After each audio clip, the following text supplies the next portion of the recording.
in a clean country. We'll try instead, I think. At night, I'm woken up by the sound of incessant scratching. I turn on the lights, kick the furniture until it goes quiet. I will have to deal with it in the morning. Your complaint has been registered. That is the most they will say at the one phone number that picks up and doesn't redirect me. When I tell my neighbors we should do something about it, they tell me the contract will expire by the end of the year, that in January there will be a new service handling the garbage. January is 2.5 months away. At the provision store at the end of the road, I contemplate rat poison.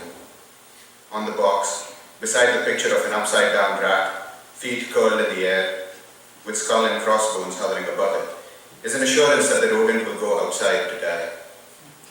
A final politeness on its part. I ask for a trap instead. The shopkeeper hands me a heavy contraption, a wood and wire mesh box crudely nailed together with a trapdoor on a spring, large enough to hold a small cat.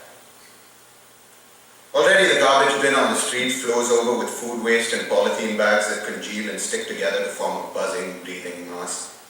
It drips fluids that collect in little pools of brown and green and oily black.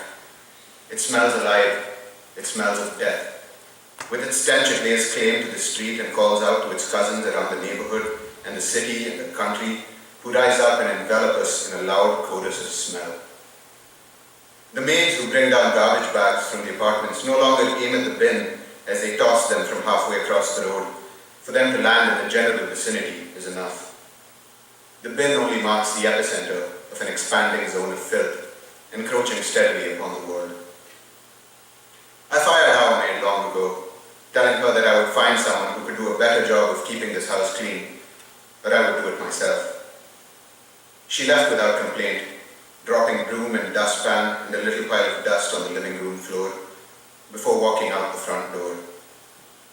She had her own home to clean, I suppose, someplace where the streets are sewers.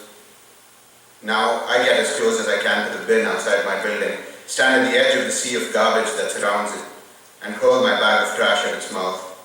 The bag hits the rim of the bin and breaks, sending submerged scavengers scurrying away. From the bottom of the shoe rack, I dig out an old rubber slipper. I realize this is the first time I've thought of my wife all day. I used to feel ashamed about this kind of thing. Now when she tells me I don't call often enough, I see no point in feeling shame. In a clean country, I will tell her, there is more time to think of your beloved. My mind is occupied with other things. When she asks if I'm keeping the house in order, I will say nothing of the ongoing invasion, of the cockroach squirming and spasming under the heel of her old slipper. Somewhere nearby, an egg case breaks open. Faster, more elusive cockroaches are being born.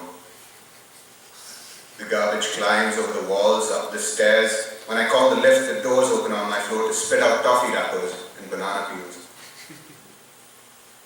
My daughter will call in the afternoon to ask for money, or to tell me she will be graduating in May, or to tell me that boyfriend of hers proposed. It is difficult to pay attention. In a clean country, I will tell her, trying to keep my doors shut against the pushing tide of garbage, there are fewer things to distract you from conversation. It is large, black, and lies very still within the trap. It is alive and breathing, its wiry tail wedged in the trapdoor, the end still twitching. I could take it outside and let it go, but I imagine it coming back with a vengeance, bringing its children with it. No family in this household, why not move in? I get a hammer from the kitchen, the same one I used to break the coconut that I used as bait for the trap. My mother always told me that rats like coconut better than anything. They watch cat and mouse cartoons from their holes and know to avoid cheese. I grab the end of the rat's tail and it panics, scrambling purposelessly. I open the trapdoor and lift it up, holding it aloft by its tail and observe it at arm's length. A fundamental flaw in God's design, no? I ask it. When I kill you, I will make my case for a tailless species. In between bouts of struggle, it hangs still, either in despair or in fervent hope that I will cause it no harm. I put it down on some sheets of newspaper without letting go of the tail, fold the sheets over it, lift the hammer, and pause. There is, for some reason, a greater resistance in my arm than when it brought a slipper down on a cockroach. It is not just because it is larger, or because it will bleed red blood, or maybe it is exactly that, red blood and white bone like my own. A creature that does not lay eggs, that sees with 2 eyes, that hears with 2 ears, that has 4 limbs, and perhaps we lost our tails so we could lord over other creatures. The other apes, I assume, cannot feel guilt, so it makes no difference to them, but our taillessness is essential. It sets us apart from those other mammals, allows us to breed them in factories, to poison them or crack their skulls open when they invade our homes, to make them our servants. If we still had our tails, might we have felt too uncomfortable riding horseback? They would get in the way. They would make us feel too similar to the beasts we make use of. Bones crunch and headlines bleed. At night I am woken up by the howling of a dog singing out its misery while its comrades romp silently through a paradise of filth. It is 4:30 a.m. I go down to the corner tea stall, wading through and climbing over mounds of garbage. I drink sweet, milky tea and take 2 biscuits out of the jar on the counter. A stray dog sees the biscuits in my hand and hobbles towards me, wagging its limp, withering tail.